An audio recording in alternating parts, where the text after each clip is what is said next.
नमस्कार दोस्तों, मैं मनीष कुमार भोज आप सभी लोगों का अपने YouTube channel Uttarakhand online classes में हार्दिक स्वागत करता हूं। दोस्तों, जैसे कि आप लोग सभी को ज्ञात है कि हम इस चैनल के माध्यम से विभिन्न प्रतियोगिता परीक्षाओं की तैयारी करते हुए आ रहे हैं। जो हमारे उत्तराखंड राज्य से रिलेटेड जितने भी पद निकल रहे हैं, जितने भी विज्ञापन प्रकाशन हो रहा है, हम उनसे रिलेटेड हम तैयारी इस चैनल के माध्यम से कर रहे हैं। या कहें यूपीएससी की भी हम इसके साथ तैयारी करते हुए चल रहे हैं। चाहे आप समूह गौ ले लीजिए, या समीक्षा अधिकारी लीजिए, बीडीओ ले लीजिए, या पटवारी का ले लीजिए, या फिर समीक्षा अधिकारी, या जितने भी ग्रुप सी के जितने भी पेपर हो रहे हैं, हम उन सभी पेपरों की यहाँ पर तैयारी करा रहे हैं। और साथ ही उत्तराखंड आयोग द्वारा जो वर्तमान समय में जितनी भी वैकेंसीज निकली हैं, लोअर पीसीएस, समीक्षा अधिकारी, ठीक है, हम उन सभी की इस चैनल के माध्यम से तैयारी करते हुए आ रहे हैं। दोस्तों, मैं आज की जो श्रृंखला लेके आपके सम्मुख से उपस्थित हुआ हूं, वो बहुत ज़्यादा महत्वपूर्ण रहने वाली है लोअर पीसीएस से रिलेटेड।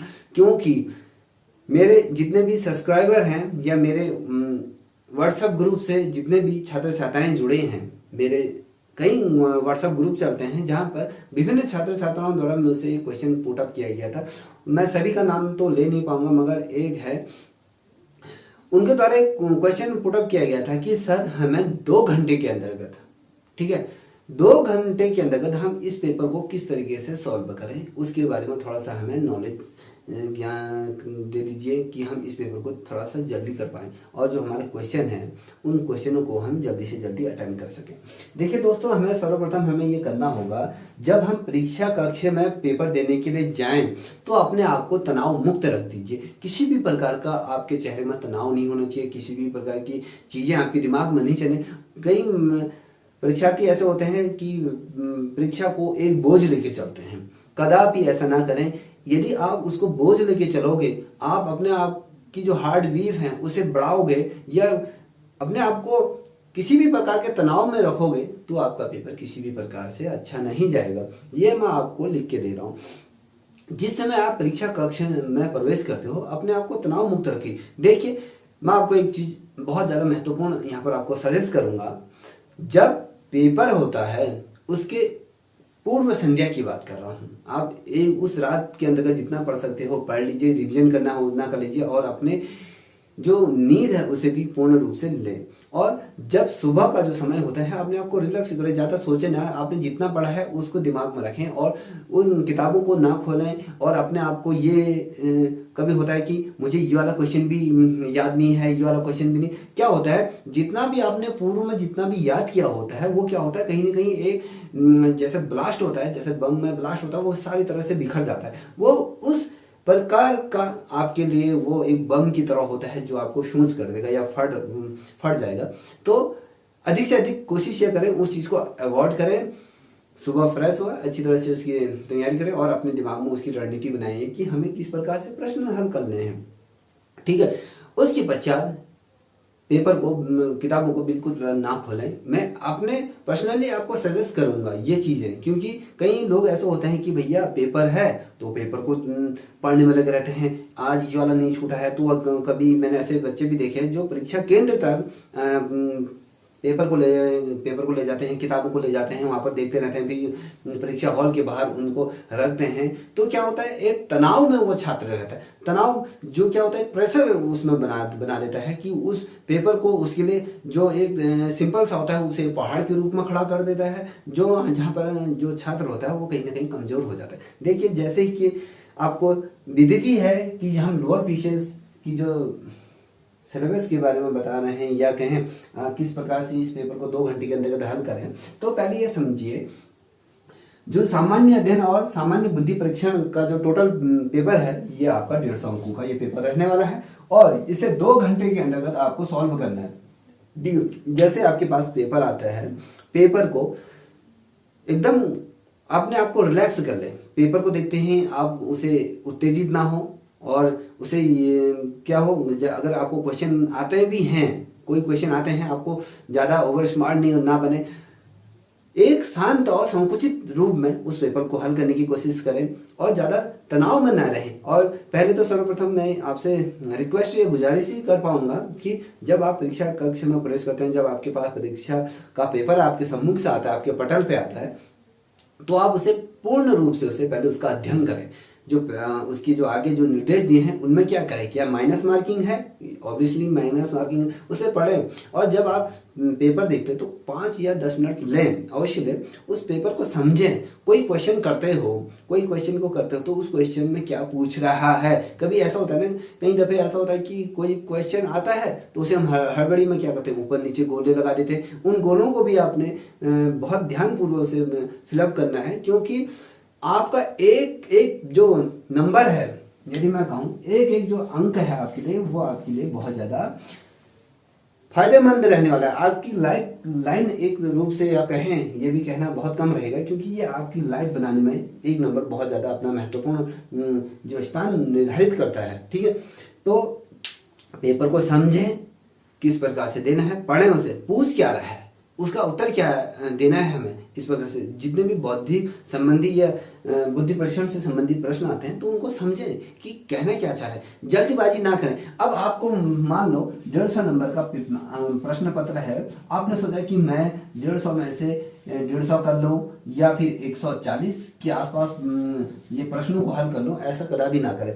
जितने भी क्वेश्चन आपको आते हैं 150 में से, जितने भी क्वेश्चन आपको आते हैं उन्हीं प्रश्नों को सर्वप्रथम उन्हें अटेम्प्ट करें। और जहां पर कई दफे ऐसा होता है कि एक प्रश्न होता है, प्रश्न में 2 आंसर आपको सही लगते हैं कि इसे मैं करूं ना करूं, तो उसमें आप चांस लें। ये नहीं कि उसे छोड़ें, उसमें चांस लें कि उसे अटेम्प्ट करने की कोशिश करें, ये नहीं कि उसे आप छोड़ के आए। हाँ, जहां पर आपको ये का होती है कि इसमें से मुझे कौन सा है, चारों में से कौन सी को टिक लगाना चाहिए, उस दुविधा में उस प्रश्न को आप छोड़ दें। क्योंकि यदि मैं बात करूं, अभी इससे पूर्व में वीडियो में आपको बता दे रहा हूं, जो 150 नंबर का जो प्रश्न पत्र है उसकी अगर मैं कट ऑफ की बात करूं, ये कट ऑफ आपकी 112 से 135 के मध्य ये रहेगी जनरल के अंतर्गत। जनरल में यदि मैं एससी की बात करूं या एससी या ओबीसी के अंतर्गत, इस पेपर अभी हुआ नहीं है, मैं उससे पूर्व आपको बता रहा हूँ, तो इसकी जो कट ऑफ रहेगी वो 95 से 110 के आसपास इनकी ये मेरिट रहेगी। इसलिए आप होपलेस ना हो कि मुझे ज़्यादा प्रश्न करने हैं, ये कोशिश कीजिए मुझे एकदम सही प्रश्न करने हैं, एकदम सटीक प्रश्न करने हैं, अपने आप को तनाव में ना रखें। क्योंकि ये जो तनाव है, यदि आप तनाव में आ गए तो आने वाले क्वेश्चन भी आपके लिए गुड़गुड़ हो जाएंगे। देखिए, परीक्षा कक्ष में कई दफे ऐसा होता है कि हमारे हाथ में पेपर आते ही हम पे दबाव आना शुरू हो जाता है, एक प्रकार से बहुत बड़ा दबाव आता है। तो हम उस दबाव के कारण क्या होते हैं, जो आने वाले जो प्रश्न हैं हम उनसे वंचित हो जाते हैं। क्योंकि उन प्रश्नों पर हमें क्या होता है, हमने पहले अपने माइंड में ये सेटअप कर लिया कि भाई ये पेपर बहुत ज़्यादा टफ है, अब मैं कैसे करूं या कैसे करूंगी, ये मेरे से तो इसमें ज़्यादा अच्छा स्कोर नहीं हो पाएगा। ऐसे बिल्कुल ना करें। देखिए, प्रश्न पत्र को 1 से लेकर 50 तक के प्रश्न पत्र को अच्छी तरह से पढ़ें, उस प्रश्न को समझें, बोलना क्या चाह रहा है और इसका जो आंसर होगा वो किस प्रकार से निकलेगा। ठीक है, ये हो गया।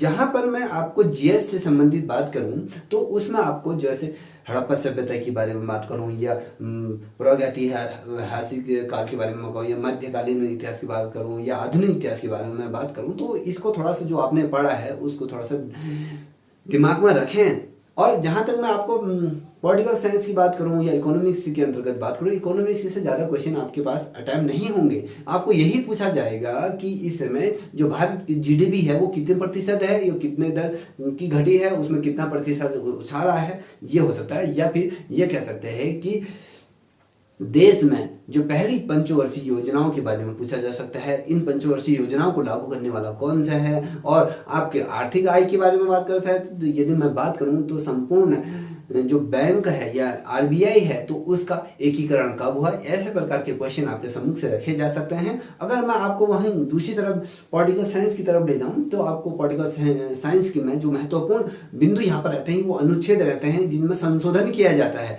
उन आर्टिकल को आप अवश्य देखें। देखिए, जो संशोधन होता है या राष्ट्रपति के अंतर्गत या मूलाधिकार, या कभी क्वेश्चन आ जाते हैं निधि निर्देश तत्व हमने कहाँ से लिए, किस राज्य से लिए गए। और एक प्रश्न मुझे लगता है कहीं ना कहीं मैंने इस चीज़ का अध्ययन किया तो वहाँ पे ये क्वेश्चन आता है कि भैया जितना भी संशोधन वर्तमान समय में हुआ है, चाहे हम ट्रिपल तलाक की बात कर रहे हैं या जितने भी जीएसटी से रिलेटेड या जहाँ पर अभी वर्तमान समय में जो संशोधन हमारे संविधान के अंतर्गत हुए हैं, तो उन पे बात होगी। और एक तिथि मैं आपको स्पष्ट करूँ तो कभी क्वेश्चन आ सकता है कि जो किसान बिल है वो कब पारित हुआ था, और यदि आ सकता है यदि वर्तमान समय की बात करूं तो इसे सरकार द्वारा कब वापस लिया गया था। हाँ, और करंट अफेयर की यदि मैं बात करूं तो करंट अफेयर के अंतर्गत आपको जितना भी कोरोना काल जो रहा है, उस कोरोना काल के अंतर्गत जितना भी महत्वपूर्ण बिंदु रहे हैं उसको आपको वो पूछ सकता है कि ऐसा कौन सा देश है जहाँ पर मृत्यु संख्या बहुत ज़्यादा रही है, मृत्यु दर बहुत कम रही है, पहले वैक्सीन भारत की कौन सी थी, या किस देश को उसने आयात किया, या फिर क्वेश्चन ऐसा पुट अप हो सकता है कि भारत में पहला संक्रमण जो फैला था या किस राज्य के अंतर्गत मिला था, वो केरल के अंतर्गत, तमिलनाडु के अंतर्गत ये चीजें मिली थी, और पहला ऐसा कौन सा राज्य था जिसने पूर्ण रूप से लॉकडाउन लगाया। ये चीजें क्वेश्चन का समावेशी रूप आपके सम्मुख से उपस्थित हो सकता है, क्योंकि इन्हीं तरह के जो प्रश्न होते हैं वो एग्जाम में पूछे जाते हैं, क्योंकि इन्हीं से दोस्तों यदि मैं बात करूं उत्तराखंड से रिलेटेड बहुत ज़्यादा महत्वपूर्ण है, क्योंकि यदि हम अपना यूपीएससी या फिर जो हमारे पिछले कई वर्षों में जो पेपर हुए हैं पीसीएस से रिलेटेड या एनटी के या नायब तहसीलदार के जितने भी पेपर हुए हैं, उनमें सारा दी रूप में जो क्वेश्चन पूछे गए हैं वो उत्तराखंड से रिलेटेड ही क्वेश्चन को ज़्यादा पूछा गया है इसके अंतर्गत कि उत्तराखंड में कौन कौन सी चीज़ें कब कब घटित हुई थी, और वर्तमान समय में उत्तराखंड के निर्वाचित मुख्यमंत्री कौन थे, और वर्तमान समय में कौन है, इनका कार्यकाल कितना समय रहा है, या फिर यह कह सकते हैं कि इससे पूर्व पुष्कर सिंह धामी से पूर्व कौन से मुख्यमंत्री बने और किस तिथि को वो मुख्यमंत्री बने और किस तिथि को उन्होंने अपने पद से इस्तीफा दिया। ये इस प्रकार से क्वेश्चन पूछे जाते हैं। यदि मैं बात करूं इसमें जनजाति के अंतर्गत जो क्वेश्चन पूछे जाते हैं, लोग त्योहारों के ऊपर पूछे जा सकते हैं, खान पान के बारे में पूछे थे, यहाँ पर गायन, और सारा जो प्रश्न जो पूछे जा सकते हैं वर्तमान समय में वो खेल से संबंधित क्वेश्चन पूछे जा सकते हैं। आपके सम्मुख से इस प्रकार से भी क्वेश्चन पुट अप हो सकते हैं कि इस बार जो ओलंपिक गेम हुए थे उसमें भारत ने कितने पदक जीते हैं, फलाने एथलीट ने कौन सा पदक जीता और उस ब्राउन जीता या सिल्वर जीता या गोल्ड जीता, ये इस प्रकार से क्वेश्चन पूछे जा सकते हैं। ठीक है, और वर्तमान समय में जो T20 का जो वर्ल्ड कप हुआ था वो किस देश के और सेमीफाइनल किस देश के अंदर, फाइनल किन दो देशों के मध्य खेला गया, कौन सी टीम इसमें विजेता रही। और उत्तराखंड की यदि मैं बात करूँ भौगोलिक परिस्थितियाँ जो थी, जैसे हिमालय की विशेषताओं के बारे में बात आ जाएगी, उत्तराखंड की नदियों के बारे में बात आ जाएगी, उत्तराखंड के जलवायु के बारे में बात आ जाएगी, या मानव द्वारा जो आपदाओं के संबंध में ये प्रश्न पूछा जा सकता है। या फिर एक महत्वपूर्ण प्रश्न ये भी बन सकता है दोस्तों कि वर्तमान समय में जो एक माह पूर्व जब प्रधानमंत्री मोदी जी जब केदारनाथ में जब दर्शन करने आए थे वो किस तिथि को आए थे, इससे पूर्व किस तिथि को चेनाब नदी पर कौन सा पुल बना है, और जो गिलास पुल किस नदी पे बना है, कहाँ बना है, क्या बना है, ये सारी चीज़ों का समावेशित रूप आपको देखने को मिलेगा।